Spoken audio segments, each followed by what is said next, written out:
Okay, hello everyone. We'll just begin now so that we're not wasting any of your time. My name's Ella. I'm one of the 6 med tutors. I'm also in my final year of medical school at the University of Manchester. I literally have about 3 weeks left, and then hopefully I'll be graduated and moving on to work in the summer. Hopefully you can all hear me okay. If you can't, just pop a message either in the chat or the Q&A box. And yeah, we'll just get going, I think. As we go along, if you've got any questions about what we're talking about or about medical school in general, then just stick them in the Q&A, and there's some time at the end where I'm happy to answer any questions you might have about medical school or applications or sort of life after medical school, whatever you want to ask, I really don't mind. So today we're going to just be talking about the admissions tests. This is really just a little bit of an introduction. It's not exactly sort of breakdown of technique, etc. More just why you need to do these admissions tests, which one you're going to need to do, that sort of thing.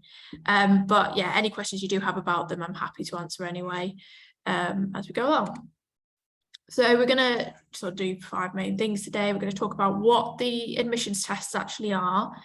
We're going to talk about which one you're going to need to do and sort of why. When you should start to prepare, and some just general tips about preparation. And then, yeah, also how do you prepare? And then there's plenty of time at the end for Q&A. Okay, fine. So starting off with what the admissions tests are. So currently in the UK, we have 2 main types of admissions tests. Most commonly sat one is this one at the top, UCAT, or the University Clinical Aptitude Test. But you might also be asked to sit BMAT if you are sitting within the next cycle. BMAT's only going to be running for 1 more year. So if you're thinking of applying in a couple of years, BMAT, you definitely won't be sitting BMAT. And also in the future, a couple more admissions tests I think are going to be introduced, but currently we have these 2. So to start off with, the UCAT is an exam that you sit on a computer. So if you're sitting in the UK, probably will be the same place you'd sit sort of your driving test theory exam. You go to a sort of a place with lots of computers, and they will run the test for you. Usually it's over the summer before you apply to medical schools via UCAS. And yeah, basically sit it if you want to go to medical school or dentist school. Yeah, sorry, the Pearson VUE test centres are where you will sit it. It lasts 2 hours and all the questions are multiple choice. And there are 5 sections of the test, and each are sort of individually timed. One great thing about the UCAT is your results are given to you as soon as you leave the test centre.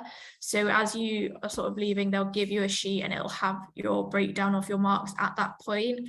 The reason that's really good is because then you know where you stand. So if you've done absolutely atrociously in your UCAT, you haven't at that point applied to medical school. So you can decide whether you're going to take a year out and resit it next year, or maybe you choose to sit the BMAT, or maybe you just apply to universities which don't prioritise UCAT.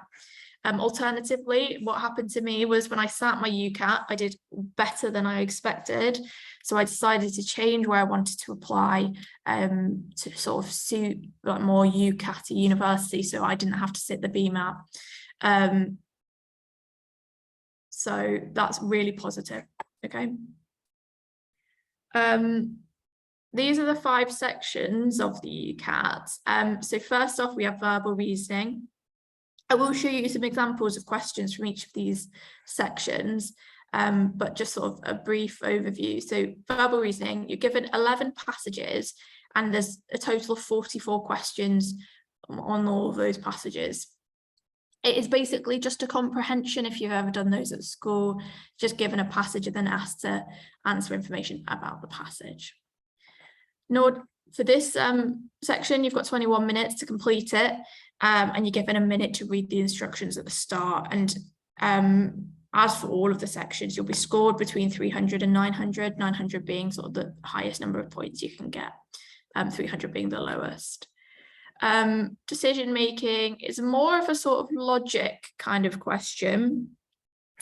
There's 29 questions within it. It's the newest section in the UCAT. It was only introduced, I think, the year that I sat UCAT, or maybe the year before that.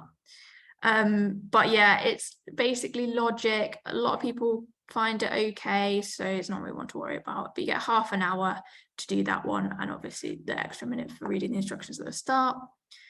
Quantitative reasoning, I'm sure you guys will all be great at. It's basically just simple maths at the level of about GCSE.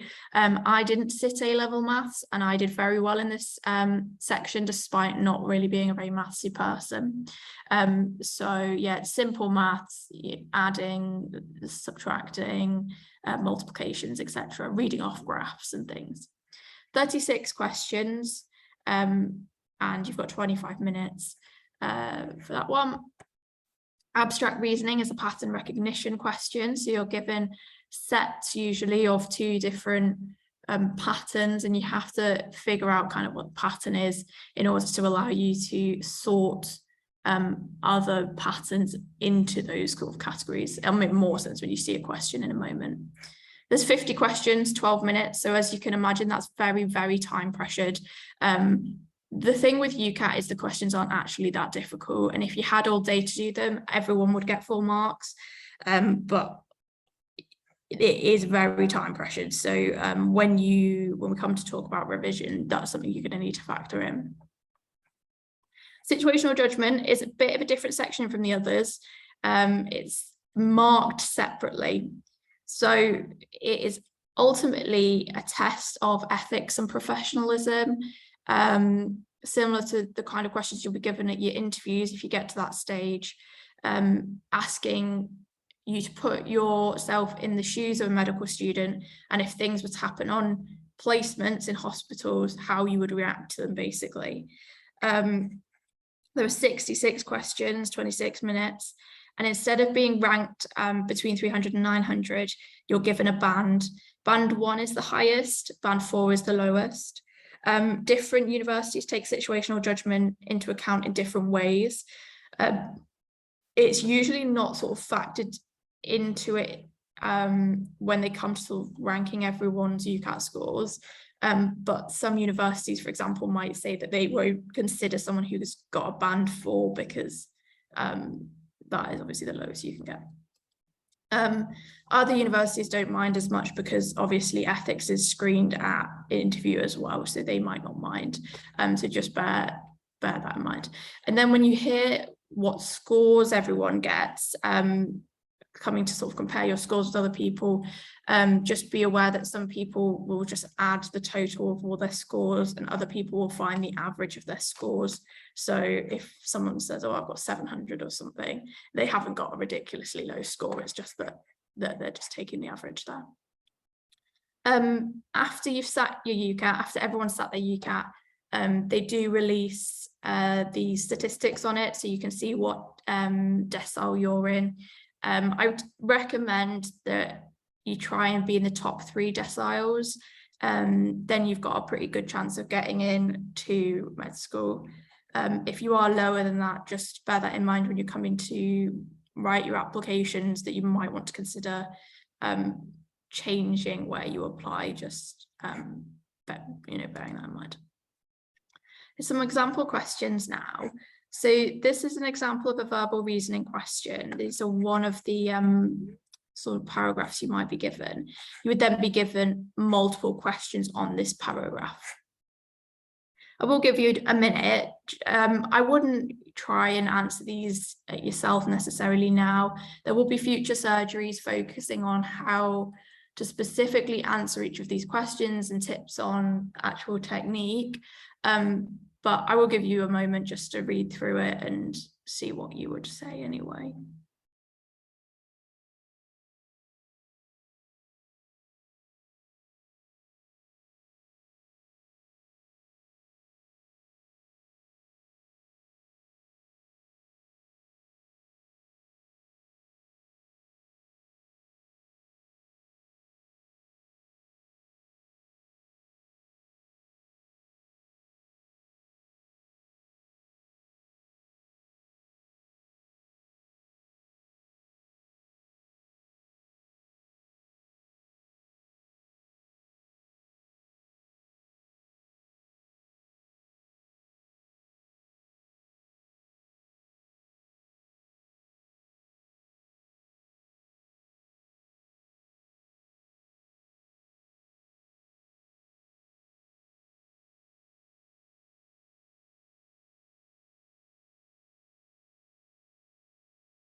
Okay, hopefully you've had a chance to read through that. I do apologise if that's not enough time. I'm a very quick reader, so I find it hard to judge sometimes. The answer for anyone who's interested is option A, just for sort of the reasons that are down here. Just something to be aware with verbal reasoning. It's not about your prior knowledge of whatever the subject is. You have to go purely based off of what is written in the passage. So for example, you can see option C says option C is not correct because the passage doesn't mention the strength of double braided ropes against braided ropes. So if it's missed out of the passage, then you can't sort of comment on it either way. So you're really just basing it off what is written in the passage. In terms of some just very quick top tips for verbal reasoning, practice reading really quickly, or developing a sort of strategy on answering comprehensions, whether that's reading the question before reading the passage or whatever works for you. But most of the people who struggle with verbal reasoning is because they've just not been able to read the passage fast enough. And then, yeah, just what I said about only go off what the passage mentions, even if it says something stupid like, oh, a penguin's a bird, and you know that obviously, but if it doesn't say it in the passage, you can't say that it's true.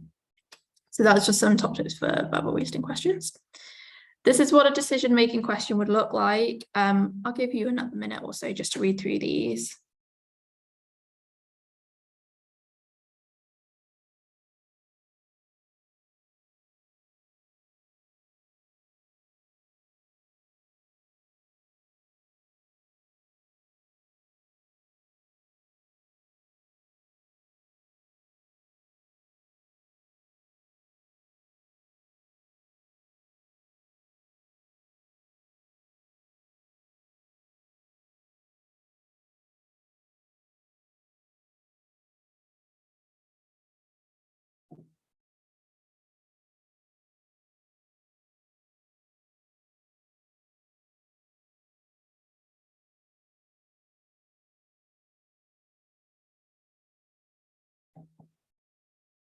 Okay, they're the answers for anyone who's interested. In terms of sort of the answers, I can go through them really quickly if you want. So hopefully you all understand where the first one's coming from, because the passage does say that they must get a rating of 1 or 2 for a bonus payment. So someone who didn't get that isn't going to get one. Hopefully that's pretty obvious. The second one, it's not a logical conclusion because it doesn't really say anywhere in the passage that length of service will guarantee a promotion. The third one is a yes, because Roger must have received a 1 or 2 for a bonus payment, so he can't have been given a 3. Again, hopefully that one's pretty self-explanatory. Yeah, 4 again, it should be obvious because people at this company need to work 3 years to get the promotion. This person's only been working 2 years, it's got to be a different company. And the final one,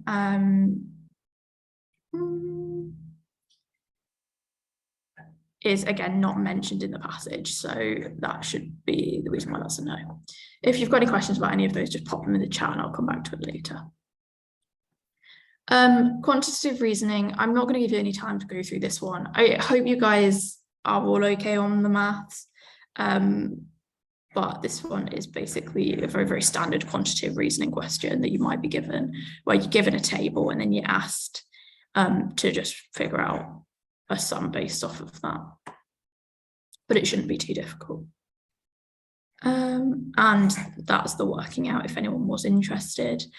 This webinar is available later if anyone would like to rewatch this and go through the questions. So abstract reasoning, this is what I was kind of talking about with the pattern recognition, where you're given 2 sets and each of the sets follows a rule. The patterns in each one follow a specific rule. And then you'll be given another shape and asked to decide which set it falls into.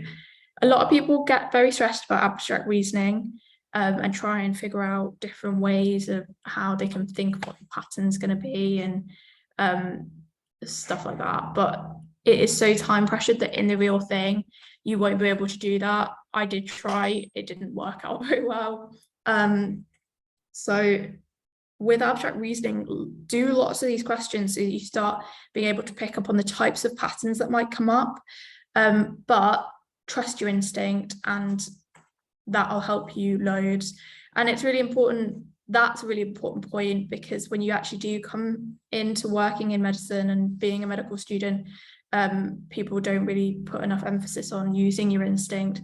Sometimes the facts in front of you say one thing, but you just feel like something's wrong, and your instinct's usually right. So that's probably my top tip with abstract reasoning. Just do a lot of questions, and yeah, trust your instincts. Here is sort of the breakdown of the rules used in this question. So for set A, the rule is that there are 5 squares in a diagonal. I'm sure you can all see that. If there is a black circle to the right of the square, then the square down the diagonal is the previous square, but turned 90 degrees clockwise. And then set B is the same, but the squares turn anti-clockwise instead. Usually the rules are sort of related to each other in some way like that, like they're the opposite to each other. But that would be a pretty standard pattern rule for abstract reasoning in the UCAT. There's usually sort of like multiple bits. It's not just usually like, oh, there'll be one black square or something. It's usually a little bit more complicated. But hopefully that makes sense. This is the situational judgment example. I'll give you a moment to read through it.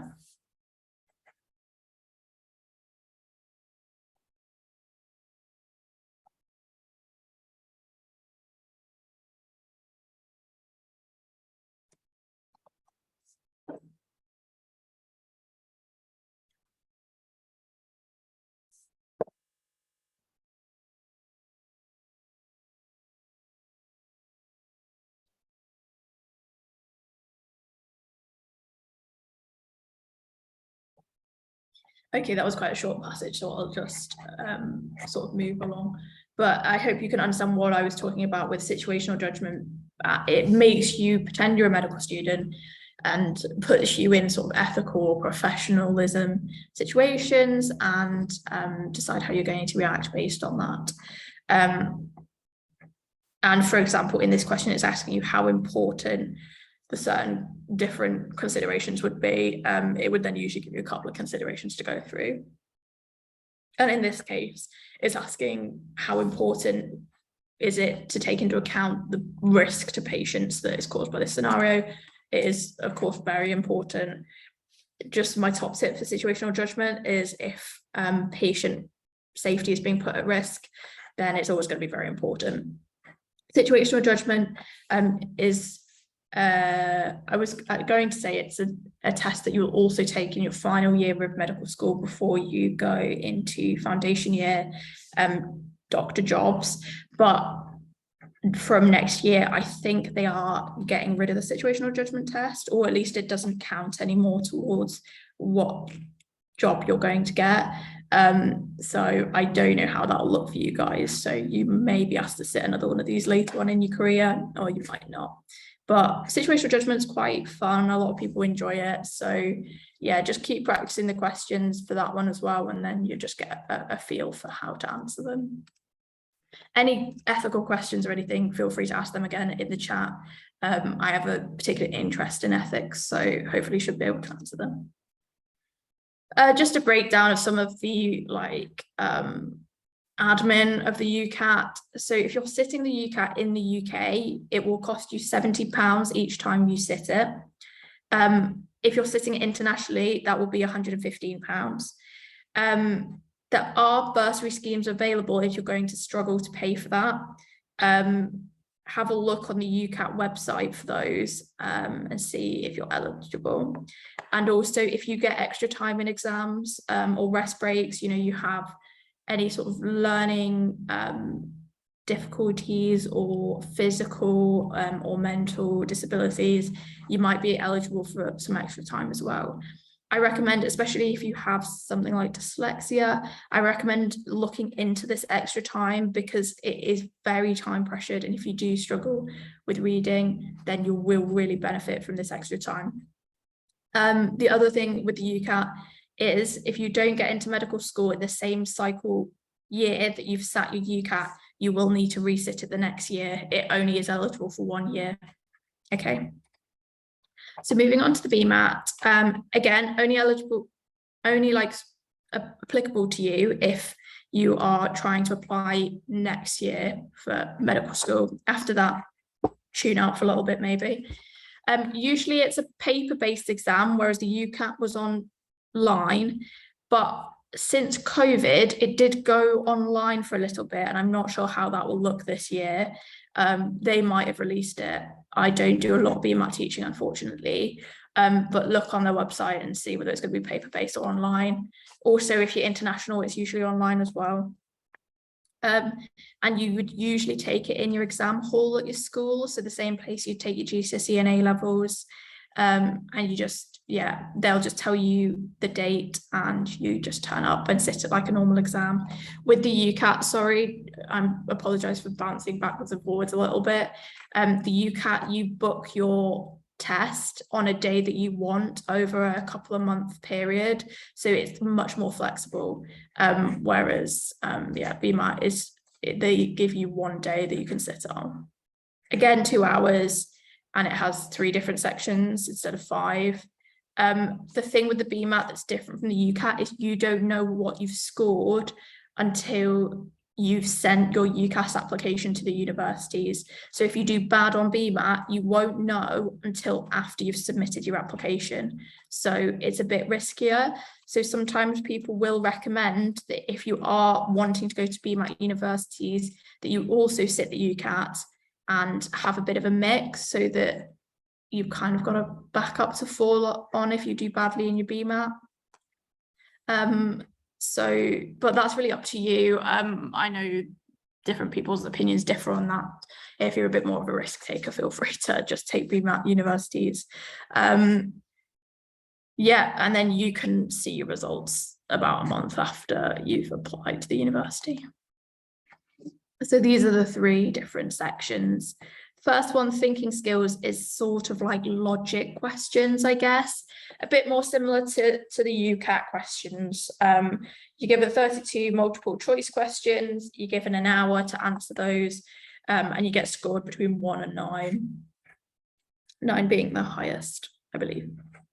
And yeah, so they're just really logic questions, they're not too hard. The second section is scientific knowledge and application. This is GCSE level science and maths, basically. So when you come to revising, you just go over, there's a spec that you can go through, and it would just be at the level of GCSE chemistry, biology and physics and maths, I think. And there's 27 questions, and you have half an hour to answer those. From the people I know who've sat BMAT, those questions aren't too difficult at all, really. And then your final task is you get half an hour to write an essay based on a couple of, they give you a couple of titles and you choose one and you write an essay based off that. Obviously you can't prepare for those essays. You can just kind of practice previous essays that have come up. But yeah, you won't be able to like bring any facts or anything in for those specific essays. It will just have to be off the cuff, and then it's marked 0 to 5. And then you're also given a letter grade based on the quality of the writing, as well. Things like grammar and vocab and stuff. This is an example of the kind of, I think the whatever it's called, the thinking skills questions. I'll give you a moment to read through it.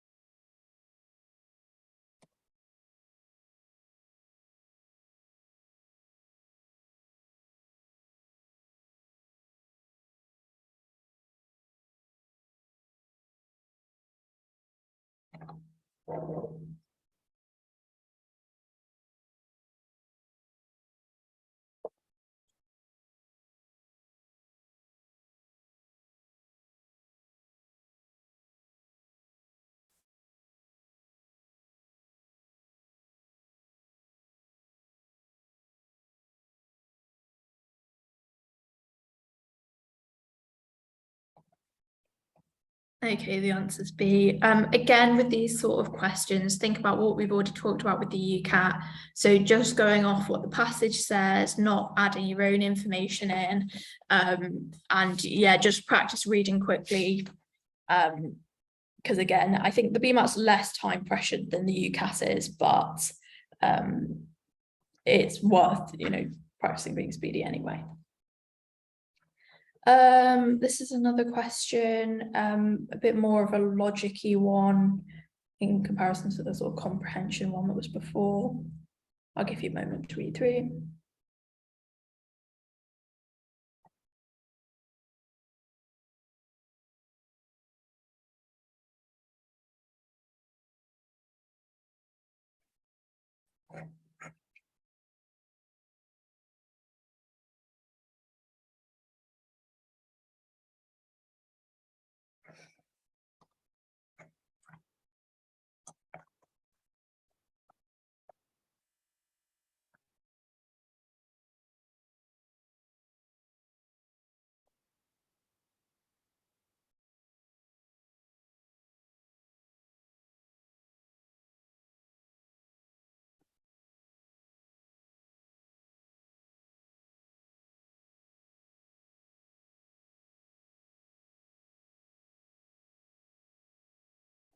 Okay, the answer for that one is D. Again, just going back to what we talked about before, and just a reminder, there will be future surgeries on how to answer each of these questions individually. I just don't really have time to go through it today in anywhere near enough detail. So if you are wondering how to answer each of these questions and top tips and things, do remember to come back for those in future weeks. Here's some examples of some essay titles you might be given and asked to write an essay on. I'll give you a moment just to read them.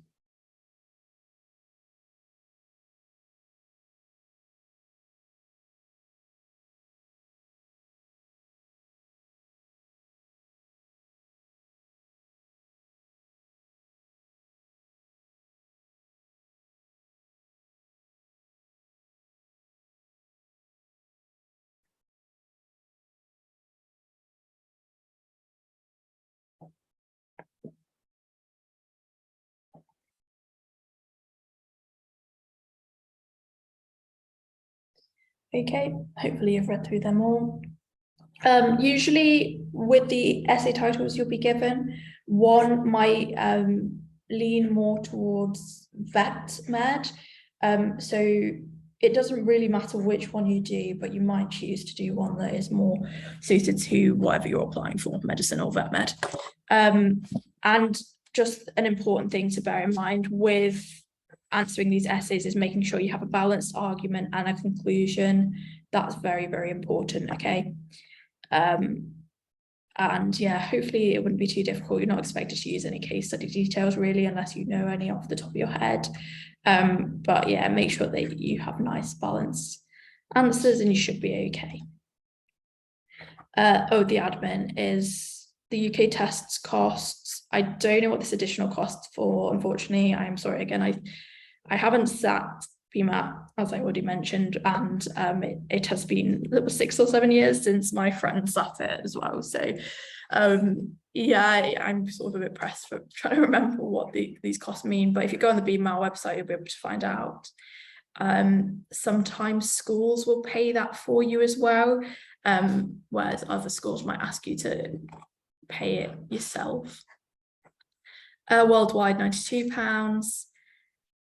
And again, there are like bursaries if you're going to struggle to afford to pay for that. I do appreciate it's a lot of money, and you will also have interviews and open days and things which cost a lot of money to travel to, and I do appreciate for some people it is difficult. So if you are struggling, make sure you look into those reimbursements. And then again, there are some sort of extra time access arrangements available as well. If you think you might be eligible for that, definitely look into it. So who requires them? So this is just basically the breakdown at the moment. Most universities in the UK will ask you to sit the UCAT. There is only a handful of them that are going to be sitting BMAT next year. And then from then on, a lot more of these guys will move over to be UCAT as well. So yeah, hopefully that just makes sense. If you just go on to whichever university you're interested in, if you go onto their websites, then they will just tell you which one you need to sit if you forget. So if you were to go on the University of Manchester's website, for example, they will have a breakdown of how to apply for the University of Manchester.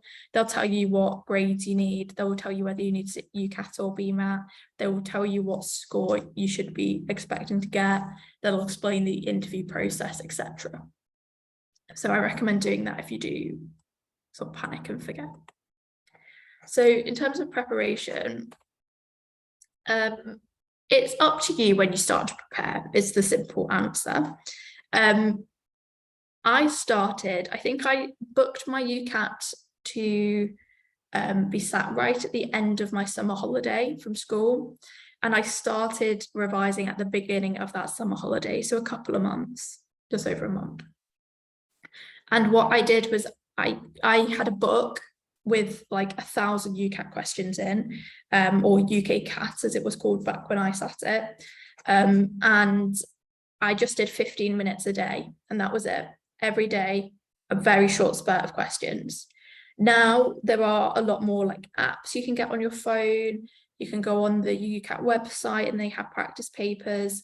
So it's actually probably a lot more accessible for you guys to just 15 minutes a day over your summer holiday, or over the couple of months before you sit your exam.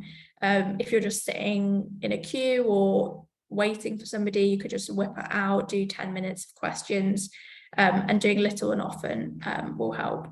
I then recommend a week or so before you sit your exam.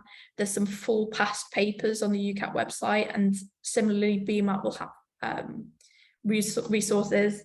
About a week before, try and sit a full 2 hours of doing questions or an actual practice paper.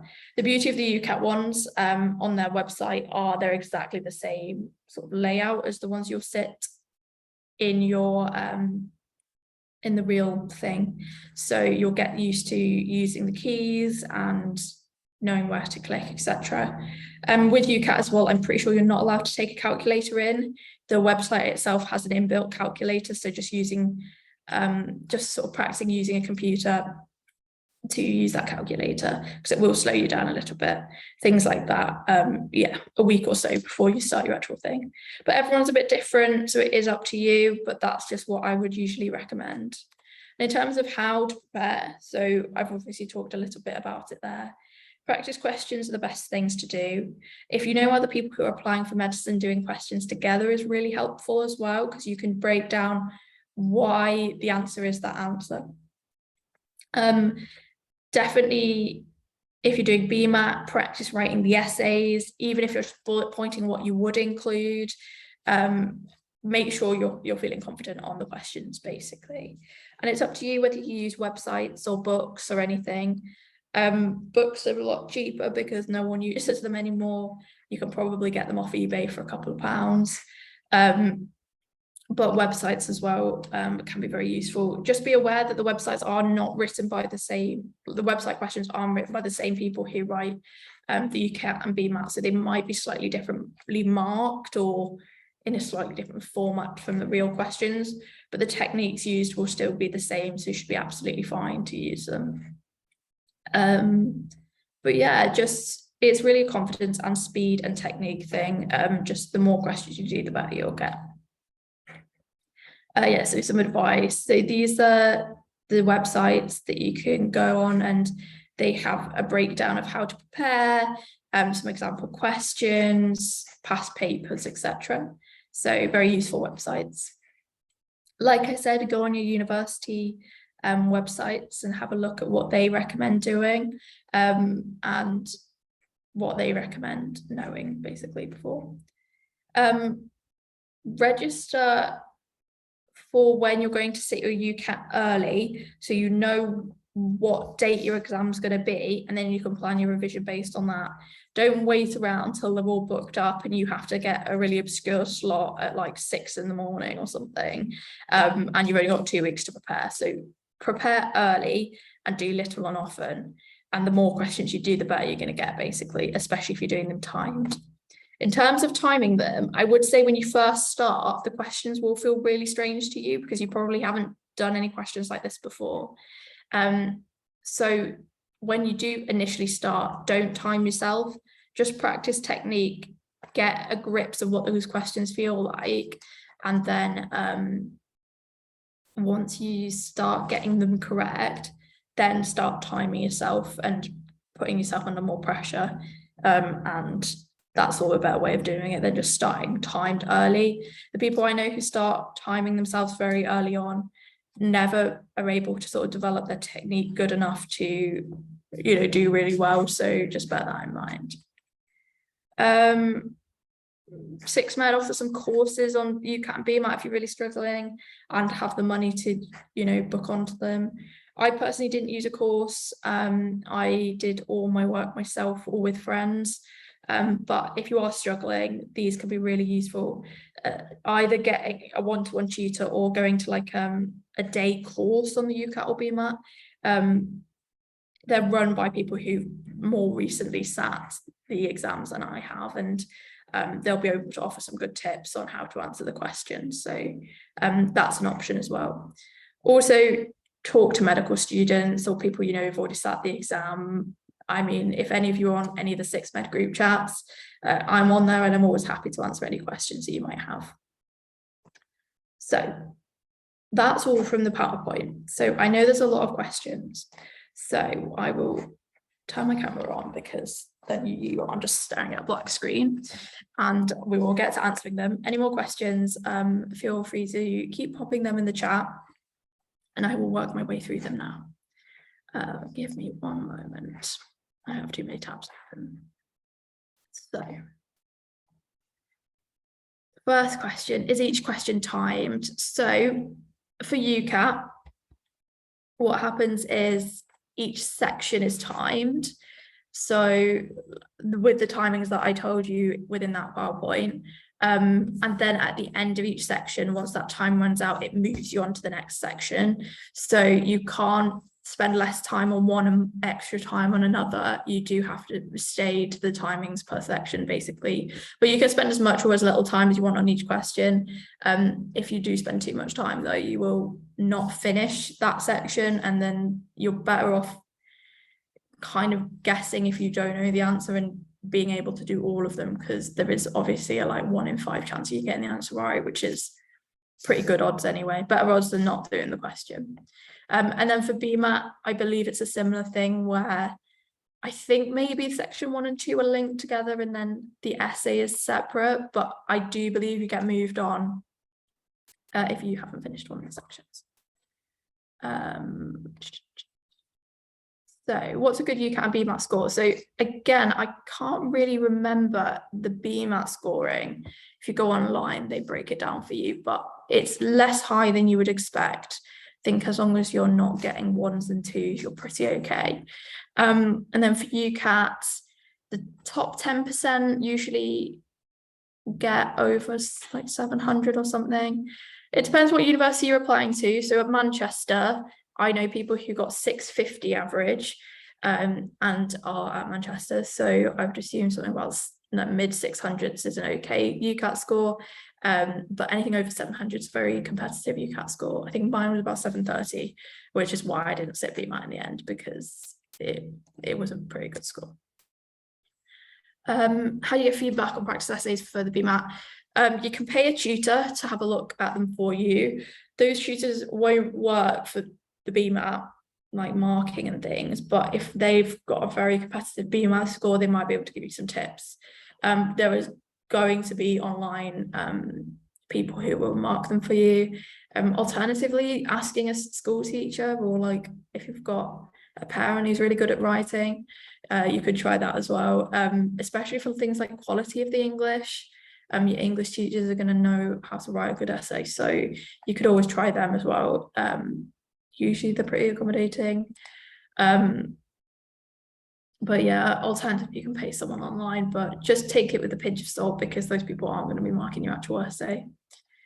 What medical schools did I apply to and why? So I obviously applied to Manchester. That was my top choice, because it's very friendly. Both my parents went to Manchester, and where I was living and where my family lives at the time of applying to university, Manchester was dead in the middle. So it meant that I could see like all of my family members relatively easy. Yeah, and also Manchester's a PBL university, if you guys know what that is. It just means that you're a bit more hands-on with the learning, less lectures, no essays, just more practical group work, which really appealed to me because I'm a bit more of a doer than I like to just sit there and watch.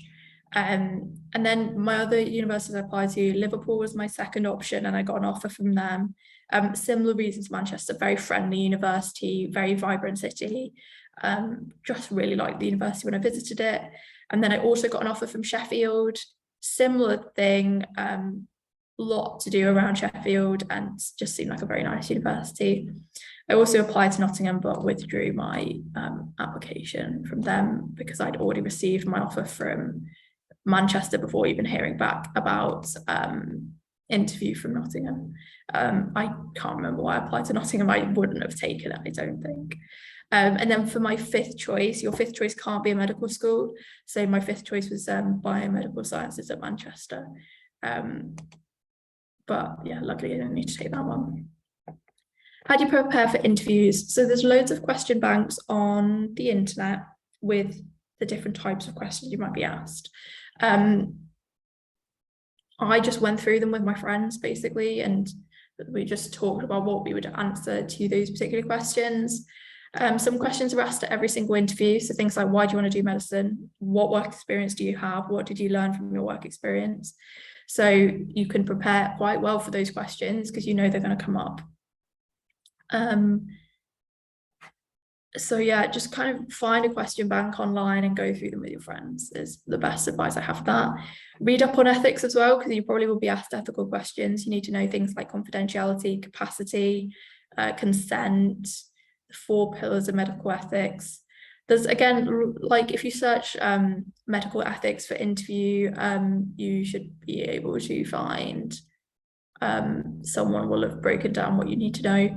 And if you're not sitting interview for a little while, 6med also do courses on interview and will do surgeries on interview as well. But yeah, a lot of it as well with interview is confidence, and they're looking for what type of person you are more so than how you answer the questions, to be honest. So the more you practice, the more confident you are, the better your technique is, the better you're going to do. How long do you prepare for UCAT and how? I assume you asked this before I went through that. But yeah, give it a month or so and then just do little and often and just practice question technique. Do you have time for a part-time job at medical school to support living costs? Depends what medical school you go to. I do know some of the colleges at Cambridge and I think Oxford are a bit funny about you having an extra job. At Manchester, most people do have a job to support living costs. It isn't quite the same as most of the university students because obviously the course is a lot more time consuming than all other degrees you might do. Tutor work is very good. This is why I do this. I get paid to do this because it's very flexible. So if I'm having a really busy week or I've got exams coming up, I don't need to do anything. But then maybe if I'm having a bit of a quieter week, my placement is less intense or I've already finished on my extra work, I can do a bit more and make some money that way. Alternatively, a lot of people do bar work because the late night shifts are more accessible for them. Also, when you get into your later years of medical school, so for example, in your 5th year, you are allowed to take shifts at a hospital and do like very simple work like HCA work. You know, things like helping clean the patients, get them their breakfast and stuff, and that pays very well, especially if you're going to do that on a weekend or like a bank holiday or something like that. So yeah, absolutely time for a part-time job, but you just have to bear in mind you will have to be flexible with it, and you might have to leave and go to jobs a lot. I really recommend, I used to work holidays in a bar. I used to be a barmaid, and I used to do really long shifts throughout a holiday, save up the money. And then when I'd come to university, I didn't have to work as much, so that I could spend more time on placement and doing my work, and also going out with my friends, because medical school is very intense and can be very emotionally difficult, and I really recommend you maintaining a work-life balance. And if the only thing you're doing is going to placement, then doing your work, then going to your job, you will burn out very quickly. So just bear that in mind with taking a job. Yeah, I used to just prefer working more intensely for a shorter period of time, but again, it's different from everyone. But yeah, you should be fine taking at least a little bit of a job just to supplement your income. Also, if you are struggling with money, there are different charities in the UK, as well as your university student union, and they can support you with finances and might even be able to give you like a bursary or a loan. Do medical schools provide accommodation for the whole 5 or 6 years? It might be different for some medical schools, but most of them, no. You won't be provided accommodation at all. So what usually happens is in your first year, you will go and live in student halls. They're a good experience. They're very grotty, to be honest. It's not the nicest like living experience, but you get to meet a lot of new people, and you're constantly just around people who can support you if you're struggling. Then usually in your second year, you will move into a student house with people that you've met in your first year. Some people live with the people they lived with in halls. Other people, I lived with medics from my course who I just became friends with. And then most people will stay living in a student house going forward from that. I now live alone because I decided to move into a flat close to the hospital, so I didn't have to commute as much. And because in Manchester we get split out into different base hospitals, so my friends moved quite far away, so I couldn't live with them anymore. And this is what worked for me. The only time you will get accommodation is if you are placed at a hospital that's really far away from your medical school. So for example, at Manchester, we can get placed at a hospital in a place called Wigan. That's quite far away. That's, I think, like over an hour away from the medical school. So because of that, if you are placed there, you are offered midweek accommodation, so that you could just stay overnight at the hospital instead of having to commute such long hours, especially if you're being asked to do night shifts and things. So yeah, you might be offered accommodation by the hospital. Otherwise, no, they probably won't. Also, you do have to pay for university halls, and they're quite expensive. So even if you are offered accommodation, I would still consider getting a student house because it's a lot cheaper, and just nicer to have your own space. Did you intercalate? So no, I didn't intercalate because from my year onwards, so including you guys, intercalation no longer contributes to your score when you're applying for jobs for foundation year medicine, basically. So once you leave university, you apply for foundation year, and it's a bit different to normal job applications in that you rank basically everywhere in the country, all the hospitals, and depending on what score you've got, you will then just be placed in a hospital. So you don't have that much choice over it, especially if you want to go somewhere like Manchester or London, where it's very competitive. Luckily, I wanted to go to the Lake District, that's where my family's from, and I applied to a hospital that was really not competitive, so I ended up getting my top choice of jobs, whereas other people who wanted to go to like London have got a bit more of a rough deal with it. But back in the day, intercalation used to give you a couple of extra points for applying to jobs, so you used to have to do it in order to have a competitive application. But from now on, that's no longer counting towards your score for jobs, which is a bit of a shame really for people who have intercalated. But basically I didn't have enough money to do an intercalation year for what is basically no benefit. And also going forward, specialty applications, they're not going to include intercalation or extra degrees in that either. So only intercalate if you want to go into education, I guess, or if you've got a really strong interest in a particular field, if you're really interested in neuroscience, for example. Alternatively, if you're applying to a really, like you're thinking of going into a very competitive specialty, so something like cardiothoracic surgery, for example, or neurosurgery, then you might want to intercalate just for something in your portfolio to talk about at interviews. But it's completely up to you, and I just chose not to because it won't benefit me in my career, how I see my career going. Would you recommend taking a gap year or doing biomed if you want to switch to medicine and you don't get any offers? So I recommend each one of them for different people. If you are going to do biomed science, you can no longer switch from biomed to medicine after first year, which you used to be able to do. So the only way biomed will be beneficial to you is if you finish the degree and then go in after the degree. What that means is if you didn't do very well at A level, they will only look at how well you did in your degree. So you've kind of got a chance to pull that back, your grades back a bit. So that might be useful for you if you mess up on your GCSEs or A levels. But if you've not got in because of something like interview technique, or you've not done so well in your UCAT or BMAT, then maybe a gap year is better. If you do take a gap year, I recommend getting a job, saving up some money, and also trying to get like a placement in a GP or care home. Even if you're just working in the reception area, it's extra like experience for you to talk about at your interviews and on your personal statement. So it depends kind of what you're wanting to get out of it. Personally, I probably would have taken a gap year, but luckily I didn't have to. But yeah, it's different for everyone, I think. Also, if you do a different degree and you want to go into graduate medicine, they are shorter courses than undergrad medicine. So that might be something else you want to look into, but they're just very competitive. Do high predicted grades increase your chance of getting an offer for medical school, or do you just have to meet the minimum requirements? No, they don't increase your chance. As long as you are being predicted the minimum, they don't really care about your A levels. They do take higher GCSEs, do improve your application.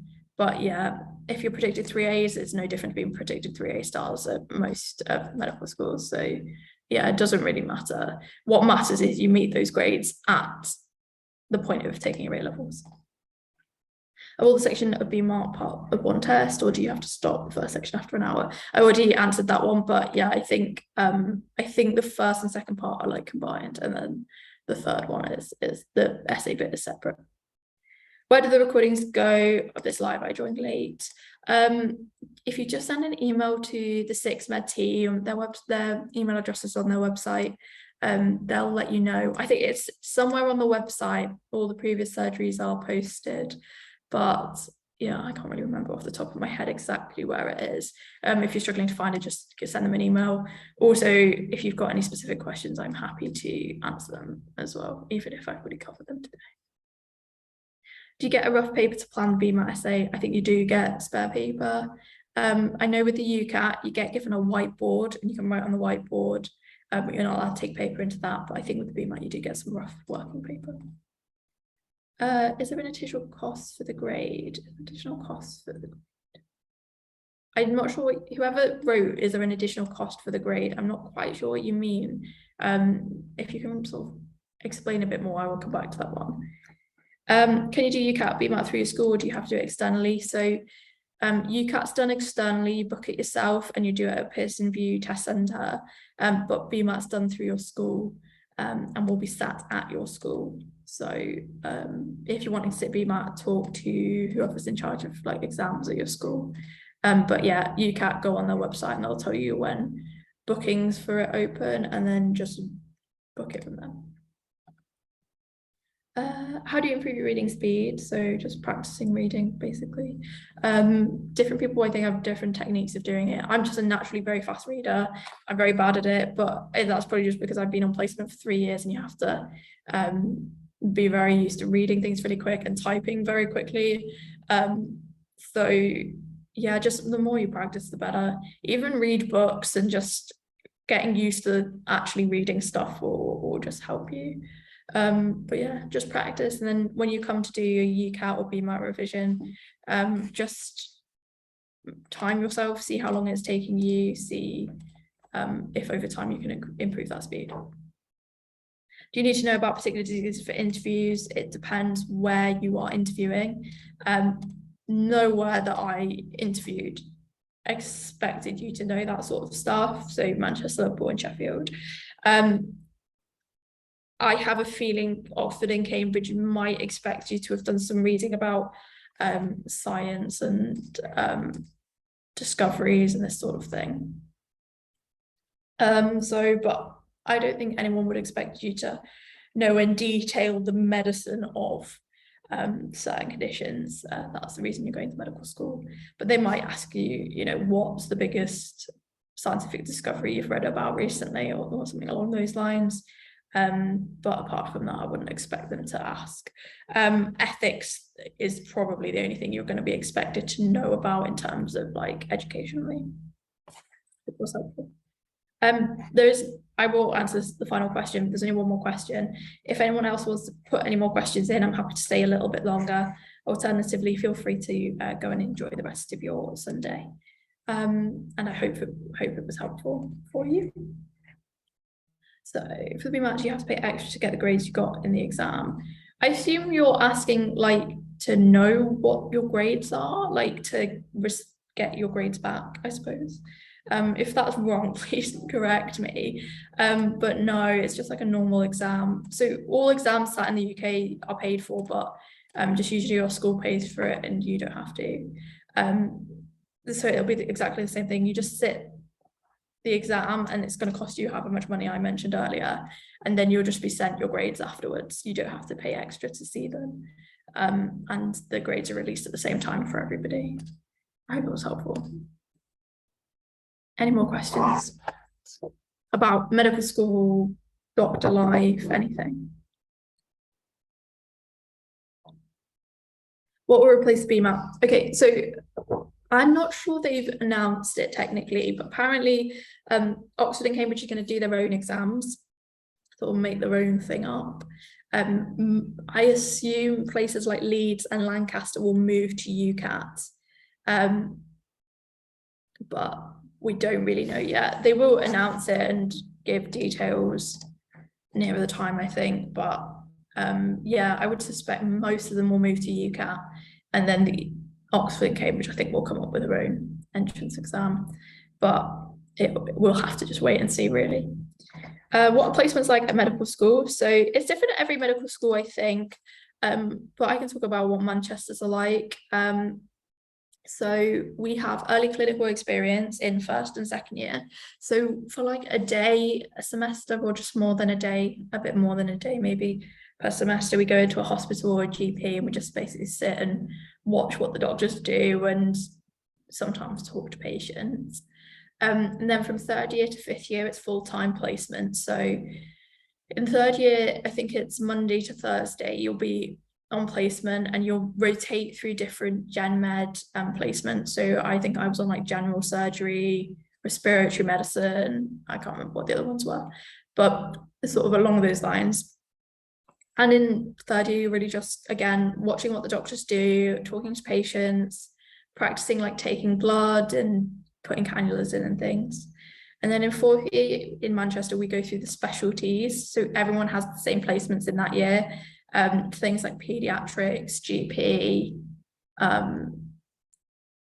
like orthopedic surgery, I'm trying to think what else it was, obstetrics, so like delivering babies, and you go through all of those and learn about basically what you need to know within each of those. And then in our fifth year, we have properly full-time placements with very little teaching, where we work alongside the junior doctors, doing a similar thing to what the junior doctors do, but just being supervised by them. So we might clerk, we might take a patient's history, we might have our own patients, but just underneath the supervisor, doing even more procedures, so pretty much being the only people taking the bloods and doing the cannulas on the ward, catheters, that sort of stuff.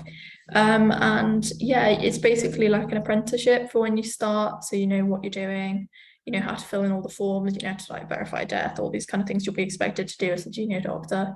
I do think it's pretty similar at other medical schools, but there might be some like differences. Also, you might be placed at multiple different hospitals. So at Manchester, we have a base hospital each. So I'm based at Salford Royal Hospital. But then within my placements, I might also get placed at like further reaching hospitals called the District Generals of Salford Royal. So yeah, you might get placed at random places, but all in all, it's very fun and it's a good experience, and most people prefer placements in your first 2 years. What will happen if you do BMAT this year and then take a gap year? As long as you've got an offer from a university, it'll be fine. It'll just be an offer on a deferred place. You'll still be guaranteed. BMAT, like UCAT, I think only lasts a year anyway. So if you did the BMAT and didn't get into medical school, it wouldn't be valid. You would have had to resit BMAT back in the day anyway in that case. So you would just have to resit exams. But if it's the case of you've been offered a place and accepted it as a deferred place, you'll be absolutely fine though. They will not give away your place, basically. It'll still be valid. Any more questions from anyone?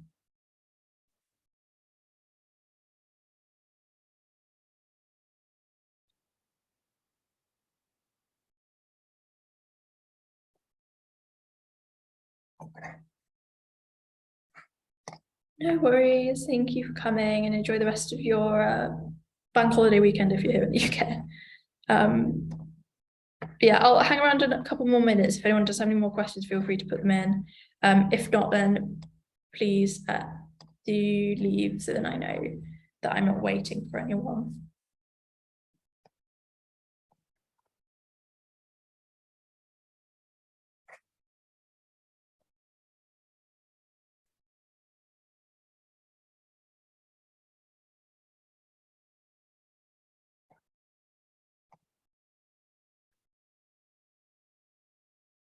Okay, I think there's only 2 more of you, so if you have any more questions, I'll just give you 1 more minute to type. If not, then please feel free to leave.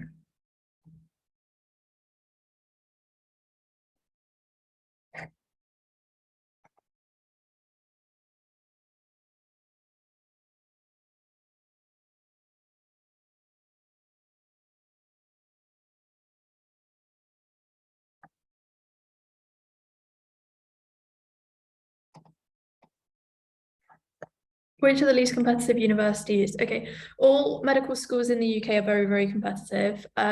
Roughly for most of them, it's per place, there'll be 10 applicants, which is quite a competitive ratio. The ones that be least competitive will depend on what your strengths are. So people will be like the least competitive ones are the ones that prioritize maybe GCSEs if you've done very well in your GCSEs. Manchester is competitive, a very popular university, but it's very big. So that means there are, I think, like over 400 places per year. So you could look at that as being maybe less competitive, I suppose. Alternatively, some of the newer ones will be a little bit less competitive, but they're a lot smaller. So it's a bit difficult. I would just look at what your strengths are really, and then base it off that. If you've done not so well in a certain area, just apply to universities which aren't looking for a strong score in that area.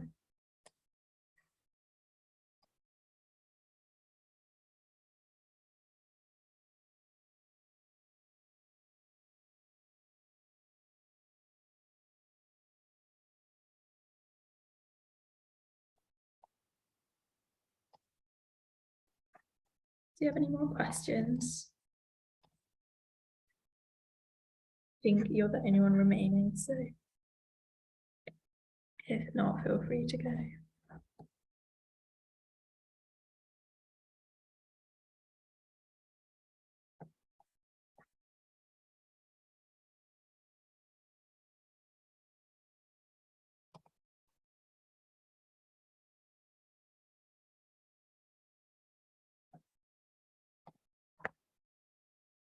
Okay,